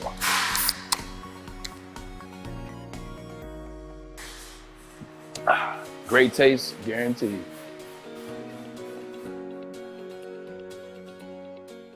Ciabattas, summer salads, and dip shakes. All at Big Boy. Try a chicken club, chicken cordon bleu, or sunrise ham and cheddar. All on our grilled ciabatta bread. Or keep it light with our Michigan apple, chicken Caesar, or Greek salad. And don't forget to cool off with a frosty hand-dipped cookies and cream or strawberry shake. You heard it here first. Summer just got better. The only sports network in Detroit that starts with a W. You know, because we win. Woodward Sports, Detroit's winning sports network. We are live from the Planet Fitness Studios, official sponsor of Woodward Sports. Planet Fitness is home of the judgment-free zone where you can work in a non-intimidating, judgment-free atmosphere with membership starting at only $10 a month. Only $10? Or you can get a black card $10 for $24.99 per month. Unfortunately, the high school summer pass ends tomorrow, August 31st. But join today in club or online at planetfitness.com. Planet Fitness, where your fitness is essential. Essential. Man, that shirt is bright. That is right. Man, that shirt is bright. Hey guys, talking Little Michigan football here, Woodward Sports Network. Ermanni and Edwards with Maz. Ryan Ermanni. Can you hear me? Yeah, I can hear you. Okay. You got you? Is my mic on? I'm good? Yeah, I think Yeah, so. I hear you. Hold on. Yeah, there we go. What's Okay. up, baby? What do you got? No, we're good. I was making sure my mic was on. Oh. He was talking about Jimmy's shirt. I love Oh, it. Threw 'em step off. in front of the camera, Jimmy, so Come people over can here, Jimmy. see you, so they know what you're talking Hold about. my right Hold on, shoulder. ladies and People's gentlemen like, at what home, shirt's put bright? your glasses on first. There it is. That's Jimmy. Jimmy, come down Jimmy here, the sales guy. Down, Jimmy the down. sales guy. There he is. What's the up, man. Jimmy the sales guy? Jimmy got a fresh cut too, man. You look good over there, buddy. Your Listen, I got a Lady little Jane's fire. I got action? to look good with you guys, man. Okay. You guys are the show. You guys are the franchise. You guys are the people that pull it all together. So I just got to look good for you guys, man. How good was that Usman fight? Wonderful, wonderful, man. And that's your cousin, Leon Edwards. I know it, 100%. man. Hey, man. Hey, Braylon look at Edwards me called now. it. Braylon called it. He said knockout kick. And Look at there's me his now. cousin, Leon Edwards, came up with it. So I love it, man. Give Jimmy a mic, and he's going to be talking till 4 o'clock. Jimmy, we love you. You gotta give him a sales mic. guy, most important guy I love it. in Getting the it going. business. Jimmy's sweet in on the the building, lane. Yeah, he is. I will say. Most important guy in the building. Talking a little Michigan football. Just, after, Zach was talking about the quarterbacks, we're all talking about quarterbacks. My two college roommates texted me yesterday talking about the Michigan quarterbacks. You can't get away from it. It's the most interesting conversation to have. Were they good with roommates? somebody. They're great. You guys have a good time? Oh, Oh, boy, that's good. did we ever. Just wanted to check. In relation to the Michigan football situation, why do we obsess about it? We're all obsessed about it. I have an answer, but would you like to go first? Sure, I go. You seem like you got something already well rehearsed. Oh, I'm gonna let you. I'll go first. I'll say Okay. you. Hey, you can be the cleanup hitter. Very good. You can be get your 50th home run like A-Rod did last night, or Aaron Judge. Excuse me. Michigan has always had to deal with quarterbacks, whether it was it going to be Gerback or Drisby? Is it going to be Ty Collins or Drisby? Is it going to be Chad Henne or is it going to be Matt Gutierrez? Is it going to be Drew Henson or is it going to be Tom Brady? Is it going to be Devin Gardner or is it going to be Denard Robinson? Who did Navarre go against? Is it he went against Henson. He went against Henson and Henne. Did he? Is it? Yeah, Henson. He kind of is the only one that didn't go against anybody because he came in because Henson got hurt. And then he didn't have to get challenged his whole time. Spencer Britton. I take that back. Spencer Britton or John Navarre. Is it going to be Wilton Spate or a Corn? It's always something. But I think this one more than the others is because now you see where the game is going for the quarterback position. You got to have a special quarterback to win a national championship. You got to have a special quarterback to win in the NFL. So you see all these special quarterbacks coming out of college, and now you got one. So you think. Now you got one that's a 5-star in J.J. McCarthy. Cade McNamara is just another guy to the people out there that are complaining. Oh, he's just a guy filling in the spots. There's nothing special about him because especially now that you won the Big Ten, you want more. So now that you want more, now you got to have a flashy guy to come in here. And then the little bit that they used J.J. that you saw last year was successful. Every time they put him in there, with the exception of the Michigan State game, it was successful. So now they're looking like, well, if you got a 5-star, and we've seen that he can clearly play better than the guy that's playing, well, you haven't. Because you haven't seen that 5-star in a full game. You haven't seen that 5-star guard, J.J. McCarthy, go out there and lead you back after losing on the road at after being down at Penn State. Being down in Nebraska, you haven't seen that yet. So I think this, above all others, is a conversation because everybody wants this guy that's the 5-star to take you to the next level. They look at Cade as the guy. Yeah, Cade was good enough to get us to the playoff, but J.J. is the guy that can take us over the hump. And I think that's the thing with this controversy. They believe that J.J. is the guy that can get you a win against Georgia and get into the national championship game. Before I give you my reason, before anybody says, because you made the statement, well, you don't have to have a special quarterback to win the national championship. Before anybody mentions the Georgia quarterback a year ago, find me another national champion in the last 25 years that had 6 first-round picks on the defensive side of the ball. That was in a total outlier that you may never see again. Yeah. But was that 25 years ago? Yeah, no, you're right. It No, was in 2000. Yeah, you're right. Did Miami even have 6 first-round picks or 5 first-round picks? They did 8 on defense. They might have 8 first-round picks, but not all on one side of the ball. Oh, I'd yeah. have to look at that. Yeah, look it up. I'd have to look at that, maybe. So the reason why I am so obsessed with this decision is because if you could sum up Michigan's offense historically for me in one word, what would it be? Run game. That's 2. But I was giving Charles Brown. Dynamic. I was giving Charles. Michigan's offense. Stale. I was going to go with conservative. Michigan's offense. Predictable. There we go. Stale was a little harsh. Stale was a little harsh. Predictable. Conservative. Yeah. These are some of the words that I think you use with Michigan's offense over time, but certainly over the last 15 to 20 years. The whole of it. I just did something. I did it, and I don't want to cut you out. I just want to give you a little nugget. I did some research because I was talking about John Navarre. I posted something about him being the most underrated player in the last 30 years. Michigan has one quarterback that's thrown for over 3,000 yards in the history of the program. So that feeds into what you're saying. You're exactly only one quarterback for over 3,000 yards, and it was John Navarre. So it's because of that conservative offense that so many people, Michigan fans, are just left for wanting. We want more from this offense. And for the first time in about 15 to 20 years, this is as talented an offense that we have seen in quite some time. I still believe Braylon Edwards is the last first-round offensive skill position player taken. I don't think we have a first-round pick on offense at a skill position since Braylon Edwards. When did you get taken? 05? That's 17 years ago, ladies and gentlemen. Yeah. 17 years Michigan has not had a first-round pick from an offensive skill position. What does that tell you? And I just think with J.J. McCarthy at quarterback, man, you open that thing up. You showcase your talent. You got a great wide receiver room, best wide receiver room you've had since 04. Yeah. Showcase them.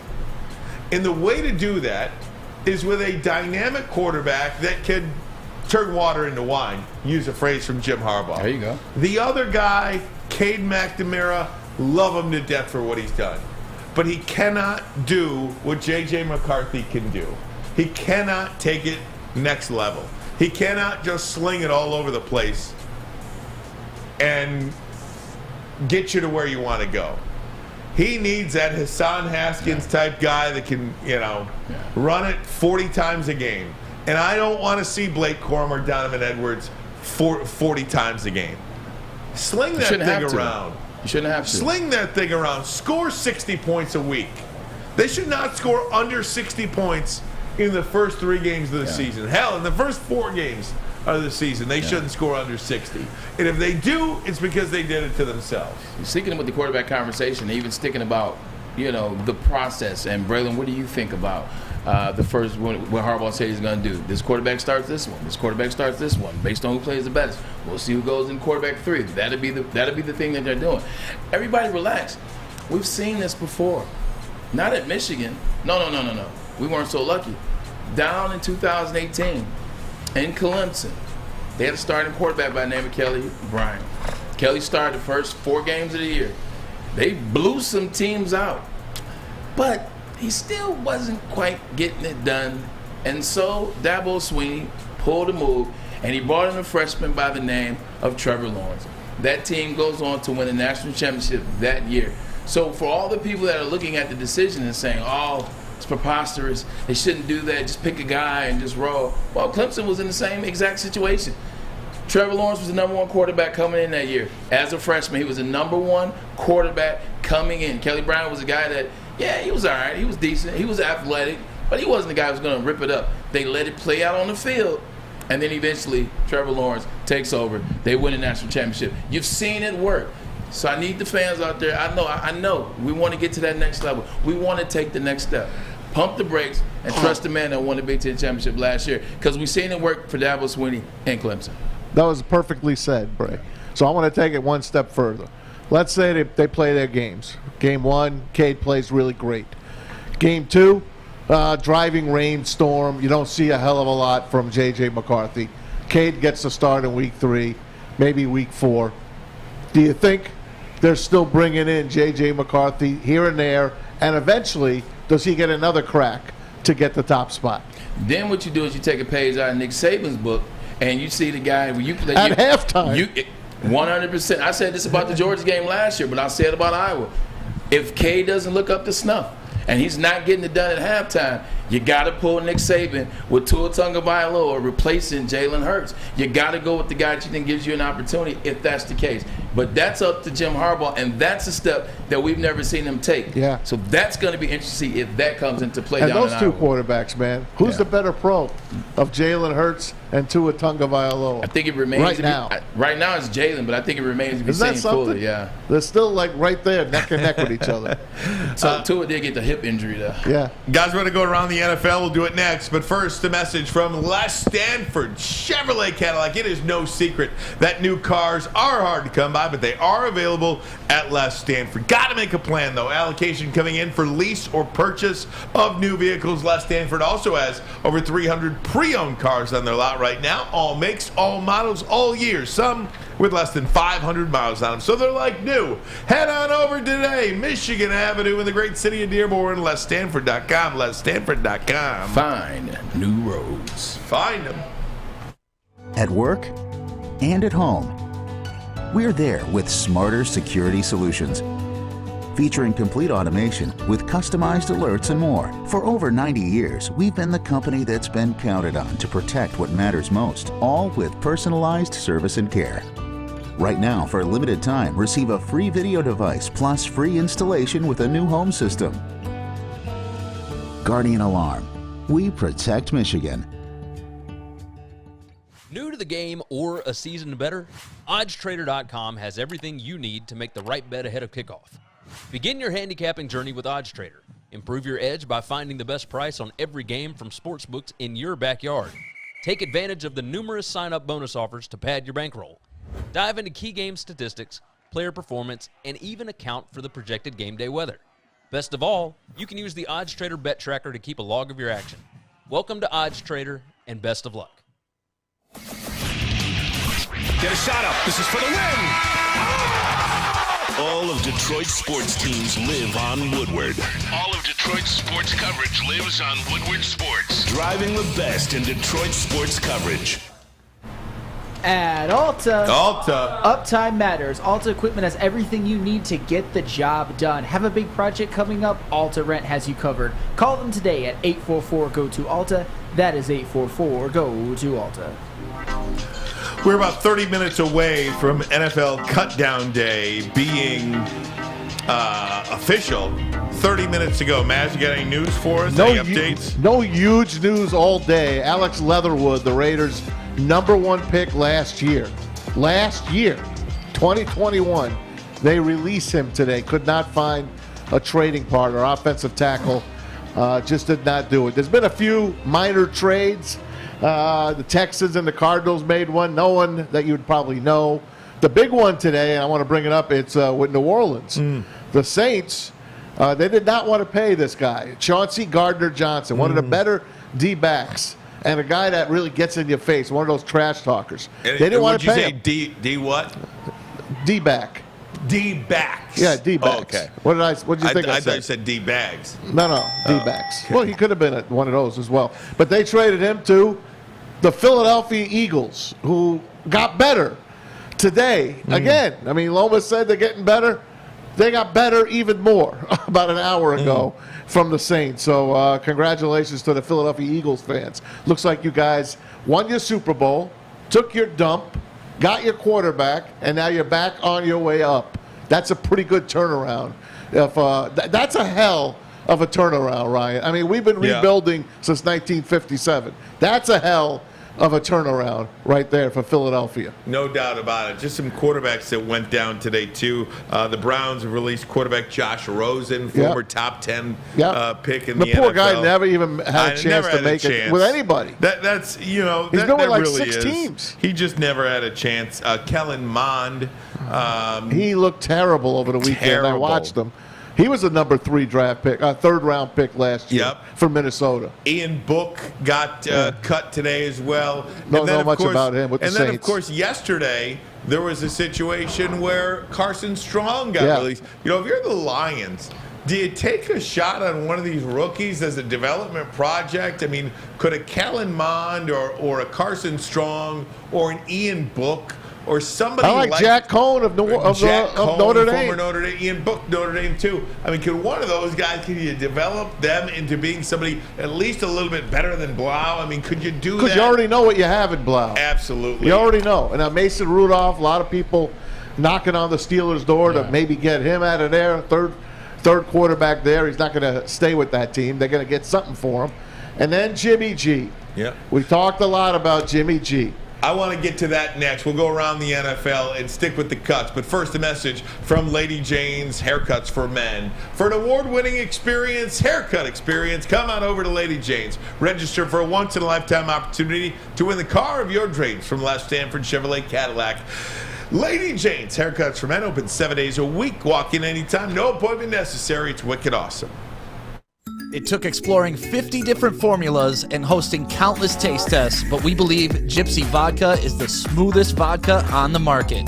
Don't believe us? Ask the owners. We're Mike and Adam Kazanowski with High Five Spirits Distillery. We're in close to about 1,200 locations throughout Michigan. We wanted to create a brand that was geared more towards freedom, love, adventure, and at the end of the day, we really wanted to tell a story that inspired other people to take risks, follow their dreams, whatever that might be. Hey, this is Mr. Kearney, Chief Academic Officer at Academy of Warren. I want to welcome you to the brand new field house. The state-of-the-art facility has a regulation basketball court, volleyball court, soccer field. It can be used for 7-on-7 football. Our K-8 academic features AM, PM, latchkey, small classroom sizes, Learning Street, futuristic media center, free breakfast and lunch, Houghton Mifflin curriculum, academic games, K-8 athletics, and more. Enroll today at academywarren.net. Make sure you download the Woodward Sports app in the App Store and the Google Play Store today. Take Woodward Sports with you wherever you go and listen live on your phone or mobile device. Hi, my diamonds. It's Crystal with an X. You want to get hot and perfect like me? Here's my super easy routine. Drink at least a gallon of water before you wake up. Attach a weight to everything in your house. Hello? Sell your car and just sprint everywhere. Scream when you exhale. Don't follow Crystal with an X. Do your own thing at Planet Fitness with tons of equipment and free fitness training in our clean and spacious clubs. Join now for just $10 a month and cancel anytime. OddsTrader.com is the #1 site for your game day bets, play-by-plays, updates, live scores, and the best price on every game for multiple sportsbooks. That's right. At OddsTrader.com, you can do it all. You can make the parlays you want to see. You can bet on players you want to bet on. You can bet on league MVPs, etc., etc. NHL, MLB, NBA, NFL. Does not matter. They have it all. Simply put, they are the best. So go to OddsTrader.com. There you go, man. You had mentioned Jimmy G. I thought they would want to keep him, but financially there's no. Can we just say that the NFL salary cap, there is no salary cap. It doesn't exist. It just doesn't exist. It's play money. Yeah. You can do. They restructured the deal. You can manipulate anything, any contract to get the guys you want. Can we just stop with this salary cap business? Over the cap, under the cap, on the cap. How Jimmy G is still a San Francisco 49er just doesn't feel fair. They restructured the deal. Yes. They restructured just the doesn't deal. feel fair. You know what? We knew that this was a possibility. Mike Tannenbaum came on the show right before the draft, I want to say, or right after, in May. Came on the week after the draft and talked about if he were the 49ers, he would keep Trey Lance. He would keep Jimmy Garoppolo. He said, you got a young guy in Trey Lance that's yet to be proven. You got a guy that's been to a Super Bowl. You got a guy that took you to another NFC Championship last year. Now, he may not be the catalyst of the bell cow, but he's definitely not the guy that lost you those games, with the exception of the Super Bowl throw that you can blame on him, yada, yada, yada. But he's a guy. Low interceptions. He's a guy who makes smart decisions. He's a guy that understands who he is, and he understands what the offense is that Kyle Shanahan wants to run out there. With that being said, the way that I take this is this. Hey, look, we're going to put all our eggs on Trey Lance. We're going to get rid of Jimmy because he's hurt anyway. Jimmy's got a nagging energy. We're going to show Trey Lance, hey, we believe in you. We drafted you. We moved heaven and earth to get to you. You're our guy. We're going to prove it to you. Well, along that process of not being able to move Jimmy G because of the injury, they've had a fair chance to do what we said that they couldn't do at Michigan for JJ. They got a chance to assess Trey Lance. Yeah, everything looked good when it was minicamp and it was OTAs, and they can control how he looks. But in training camp, it hasn't been the same. Trey Lance hasn't looked like the guy that they were bragging about in OTAs. He hasn't looked like the guy that they were bragging about in minicamp. He hasn't looked like the guy that they moved up to draft 2 years ago in the first round. Hasn't looked like that guy. So now if you're John Lynch and you're Kyle Shanahan, you're sitting around, you're like, hey, the hell with that. We're not letting Jimmy go. We're going to keep him on the roster, because if after 2 games it doesn't look right, then we're going to insert Jimmy G back into the staff or back into the back into the roster, or 3 games or 4 games, because at the end of the day, this is still a roster that is built for what, Ryan and Maz? Winning a Super Bowl. Exactly. And you don't waste opportunities with like that, being stubborn or being dumb or trying to, overthink the situation. Hey, look, Trey doesn't look the part fully. We're going to hold on to Jimmy. Jimmy, would you mind restructure your deal? We'll make sure you can get out in 2023. But just know this, Jimmy. If it doesn't look like this in 3 games with Trey, we're coming back to you. It takes a special player, too, to lead your team to a Super Bowl and a couple of NFC Championship games and then get demoted and then be like, okay, man, I get it. I mean, I don't know if he's cool or not, but he seems cool. He's like Fonzie, man. He just seems cool. There aren't too many people that would accept this demotion that have gotten their teams to the highest level. And no, he hasn't won a Super Bowl, but he got him there. That's because he's good looking. It is funny because that's a part of it. I think for Jimmy G, you look at a guy like Jared Goff, who's taking it on the chin as well. Okay, but he's a #1 pick overall. You look at guys that get that or have that level of success or kind of lack thereof of a Jimmy G, but you see their #1 picks like a Cam Newton. You see their what's his name, Andrew Luck, with guys that were right there knocking on the door, on the precipice, but they didn't get it done. Those guys are #1 picks. Those guys, it comes with a different level of onus and expectation for themselves. Jimmy G's a guy that's gotten paid everywhere he's gone. And maybe he's a guy that just likes being in the NFL, loves being in the NFL. Like he feels appreciative. He feels appreciative of the contracts that he signed. He feels appreciative that everybody's wives loves him. He's just happy living life, being in good situations, that he's just a good person. Not everybody gets riled up like some people. I know I would be riled up, but maybe for him it's, you know what? I'm in a good situation. It's wherever the wind blows, I'm going to be good. I'm good looking. I'm a good guy. Like, he's a good person, he lives too. in San Francisco. He's a great person as well. It just might not faze him like it should or like it phases other people. And then here he is. Once again, if Trey Lance doesn't work out after 2-3 games, he's going to get another crack at the apple to see what he can do with this mean defense of the 49ers and this offense that's still pretty well intact with Deebo Samuel signing that extension. Hey, 2 best jobs in football: long snapper, backup quarterback. 100%. There's nothing like it, especially when you're a backup quarterback making $30 million a year. Pretty damn good. Yeah, you hit the nail on the head. I mean, look at Charlie Batch.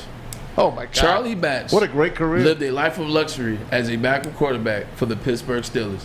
He played backup quarterback for Steelers for 12 years. And you know what that ultimately got him? Super Bowl and status and another job as a another job with the team. Yeah. Employed by the team. Yep. Yeah. You know what I mean? When you just kind of hang around. You're cool. I mean, teams they that's my take goal. Care of you. My goal in life was that. Yeah. Just hang on, be an integral part of the place. Try not to be the squeaky wheel. Don't make the most money. Don't make too many waves. Right. Don't make too always many fly under the radar. Always sit here. Always under the radar. Go here. What else you got? I got something for you guys. Another quarterback. Not a Jimmy Garoppolo, but someone on the opposite side. How about Josh Johnson? Josh Johnson was released today by the Broncos. He played here for the Lions for a year. Put up the tweet here. He has played for 14 teams and 4 different leagues. Look at that. And this man is still trying to get employed again. He's looking that for his something? He's looking for his 15th team right now as we speak. Isn't that something? It's one of those things that happens like that when you've played for that many teams. You've consistently made relationships. Like you're making relationships along the way. Denver's releasing quarterback Josh Johnson, who has played for a record 14 NFL teams and now will be seeking his 15th team in 15 seasons. Johnson also has played in 4 leagues: the NFL, the UFL, the AAF, which is Arena Football League, I believe, and then the XFL. This is 15th season. It's crazy, man. When you go back, so he came in the league 2 years after I got in the league. But yeah, but this is relationships. Everywhere you go, you build relationships. You're nice, you're cool, you do the things asked of you. People keep you in mind, they keep you around. Then they see you again. Guys, the reason why you see them play for different teams, coaches leave teams all the time and go to another team and another team. And all they go, you call it. Never burn that bridge. Hey Josh, what you doing? You want to come to camp this year? Like, the relationships. Make the relationships. Don't burn the bridges. People don't know at a young age. I wish I knew this. Thankfully, I've been very fortunate in my career. I wish I knew then what I know now. If you just do what you're told, and you're easy to work with, you will always be employed. You will always have a job because people will hire people that they want to work with. People won't hire people that they don't want to work with. Josh Johnson is a guy that people want to work with. Right. Yeah. Clearly. You don't get that many opportunities if you suck or if you're a bad guy. You don't get that many opportunities if you're great. It comes down to who you are as a person to get that many jobs. That many people they believe in you enough to give you a shot. Yep. It comes down to people. I hope he gets his 15th team. His Same. 16th team, excuse me. No doubt. Could be That down would the be street. great. I got a couple more for you. You want to take a break? You No, want to keep I want to keep going. All right, here you go. Have you ever seen Bill Belichick smile, really? No. Once. And it wasn't to do with football. It wasn't. Was he on his football. yacht or something? Was he with this? Yeah, he was getting Was he with interviewed. this 35-year-old The girlfriend? guy on ESPN that has red hair and the beard, he does all the SEC stuff. Like, he went to Belichick's house and interviewed him, and he smiled. It's the only time I've ever seen him smile. Well, yesterday, Chris Randy Boomer, Smith or Marty Smith or something like that. Yeah, Saban's boy. Yeah. Chris Boomer Berman from ESPN showed up at Patriots camp, walking around, talking with everyone, talking with Belichick. And then he walks in to Belichick's press conference. We can't show you the beginning of it, so we have a video from Mike Reese, who is a great reporter out there for ESPN Boston. Check this out. You have to raise the volume up a little. But he could not stop smiling or saying, look who came in here and graced us with his presence. Check it out. You're great. Looking good. The goal is to move forward, right? Nice to have you. Aloha. Honored. First question. Me? Yeah. You give me a shot. Still fun? Love it. Training camp. Another week of camp here. Good opportunity for us to continue to get better. He gave Chris Berman the first question, and Berman's like, me? He's like, yeah, you got first question. And Chris asked him, is it still fun? Just a simple little question like that. Quick question. Quick question. Off the cuff. Quick. Off the And cuff. then his second question, quick as well, which part of your team is the best right now for you? And he said the safeties. He went on and went on. Yeah. But I've never seen him glow and smile ear to ear like that ever. I mean, and they won 2 Super Bowls with the Giants. I've never seen it. Yeah, he smiled a little bit. Did you see those conversations that they were doing on NFL Network where it was like the greatest 100 players all time? And, and they did the one with him, and I think he was telling a story about Randy Moss, how when Randy Moss got there, he asked him could he have a Halloween party? And he ended up having a Halloween party, and Belichick actually came. He was dressed up, so he was smiling then. But you know what that is? That's nothing but respect. Yeah. Like that's two goats having a conversation.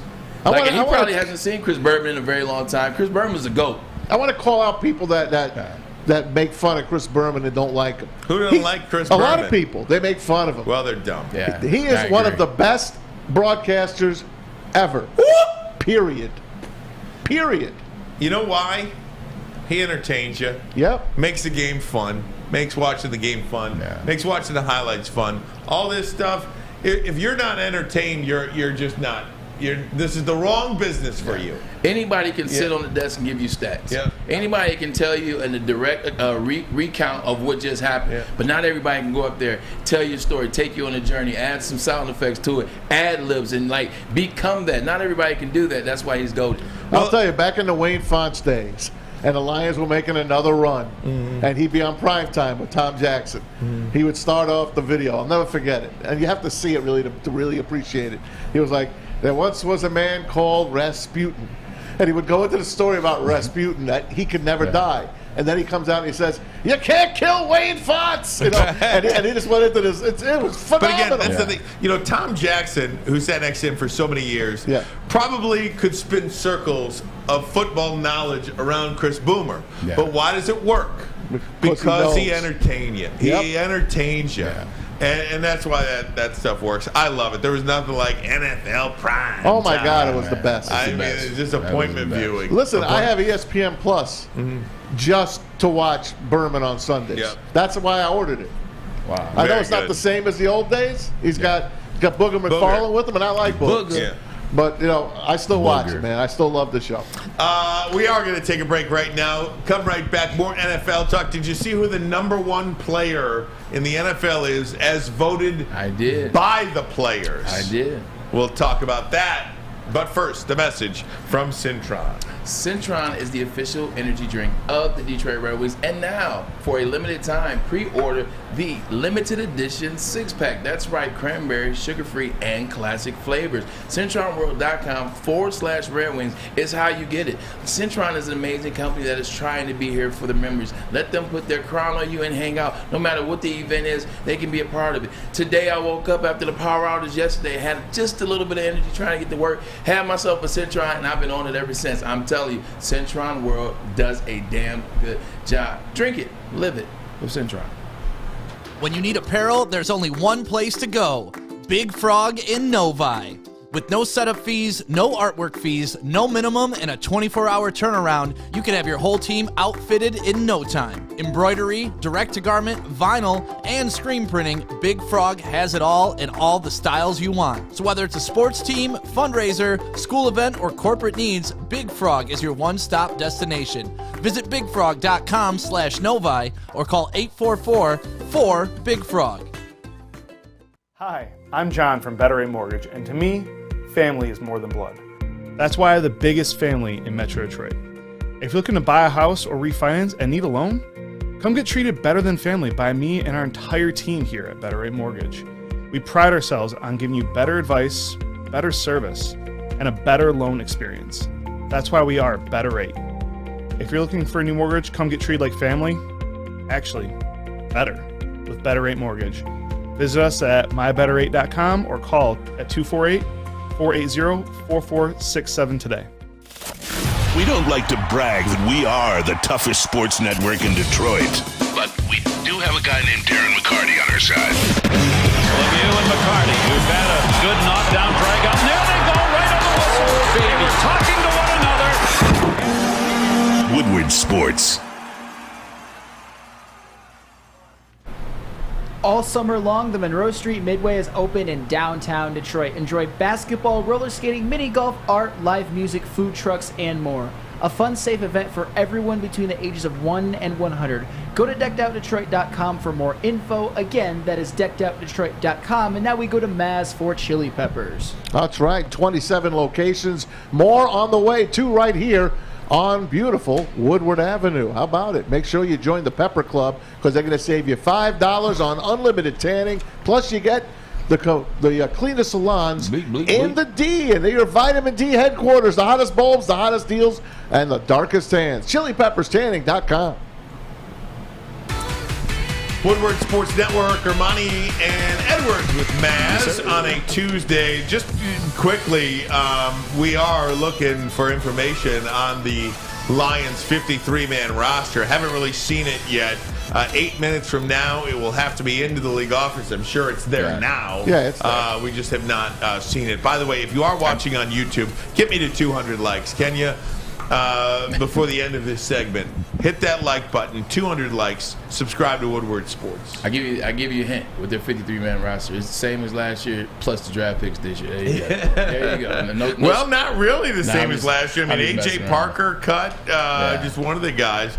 A.J. Parker, I'm going to wonder about that cut because we talked about Lucas. Obviously, Lucas is the guy that made the squad. A lot of talking out of him in the preseason, but not necessarily a lot of plays being made. I wonder, to your point, is that going to be something that comes, not necessarily haunt them, but is that going to be something they wish they did over because Parker, I think, is better than Lucas? There you go. Maz, anything? Not yet. Nothing official. I hear a lot on Chase Young has made it, but not Chase Young. Chase Lucas. He's scared of the Commanders already. Yeah, I got. See, I'm not sure about anything right now. I know it's all done and so, but nothing's official in front of me yet, so I'm not giving you any false rumors. I do want to bring up one thing before you get into the top guy in the NFL. We had this a couple weeks ago, and we haven't said anything. Chris Sims on NBC, on Peacock, Pro Football Talk.